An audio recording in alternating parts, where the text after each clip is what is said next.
gal jau sausio 15 diena. Lauke -4 laipsniai. Šią žiemą iki to laiko nebuvo daugiau -18. Čia vynmedžiai Solaris, baltos vynuogių rūšis. Jos atlaiko šalčius iki -25. Tad vynmedis miega, galima laisvai genėti ir paruošti ateinantiems šalčiam, nes artimiausi šalčiai turėtų būti sausio pabaigoje, vasario pradžioj, kad apsaugoti pumpurus, nenušaltų pumpurai. Kamienas nenušals tikrai, nes jau kamienas pakankamai storas. Didelis vynmedžiui šitam 5 metai, jau bus 6 metai. Šiek tiek pakeisiu šio formavimą, nes tankinu sodinimą, dasodinau dar keletą vynmedžių ir dėl tos priežasties keisiu vynmedžio formavimą. Tad vynmedžio formavimas paliksiu ateityje vienpėtį kartoną, šiemet dar paliksiu naujas šviežias šakas. Visa esmė genėjimo yra ta, kad turim nugenėti visas senas šakas, paliekant tik tai naujas perspektyvias šakas su pumpurais, naujiems ūgliams formuotis. Vadinasi, šita dalis susiformavusi yra mums nebereikalinga. Mes ją tiesiog paimam paprastai ir nukirpam, pašalindami viską, kas buvo ant pielų.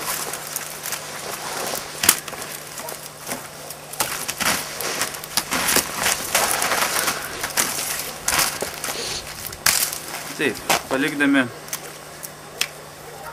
jauną šviežią šaką.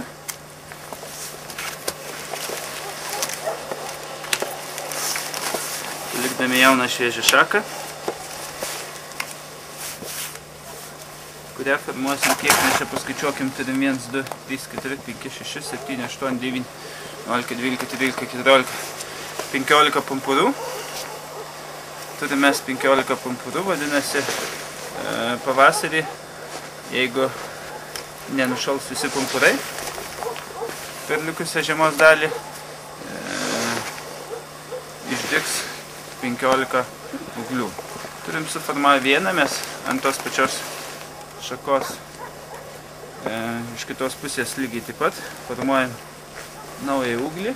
Naujas ūglys mes paliksim turbūt, žiūrėti reikia mažiausiai pažįsti šaką stambesnę. Tai mes šitą dalį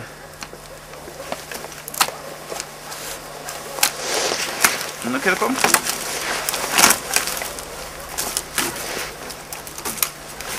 Vynmedžio genėjimo metu sakoma, kad realybėj nupjaunama apie pagrindinio žieminio genėjimo metu apie 90% medienos nuo vynmedžio nugenė.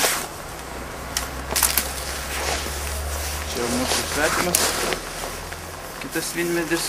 Kągi, mes čia paliekam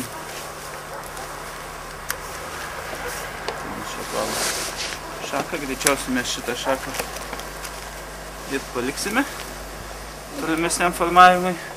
Iš šito šakos paliekam porą daigų tiesioginiam degimui. Porą pumpurų, atsiprašau. Va, turime suformuotą dvipėtį ūglį. Ką mes čia turim? 1, 2, 3, 4, 5, 6, 7, 8, 9, 10, 11, 15, 16. Ant šito galim palikti šiek tiek mažiau. Paliekam 14. Ir ką mes padarom? Tu aš atsinešiu.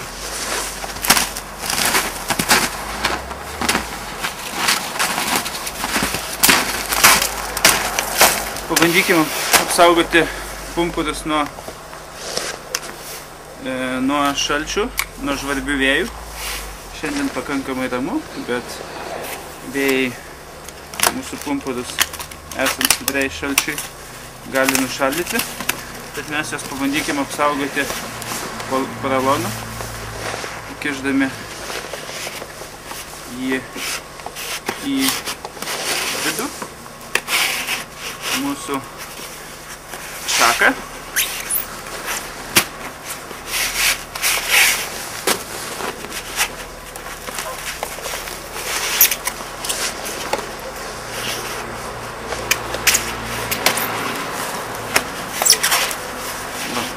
mes šaką lengvai palenkėme ir tvirtinimui naudojame tokius pritvirtinti.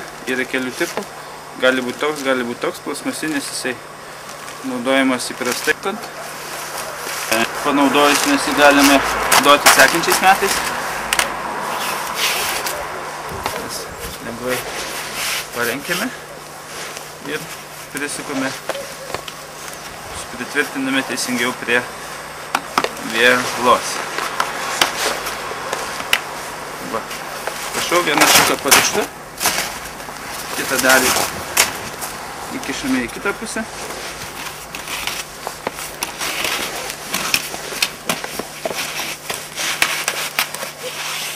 Kitą dalį įkišame į kitą pusę. Lengvai palenkime, kad šaka nelūžtų.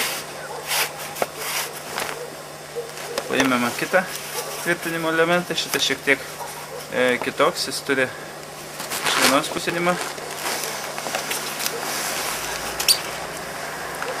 Ir tiesiog užtraukiame ir pritvirtiname prie vielos.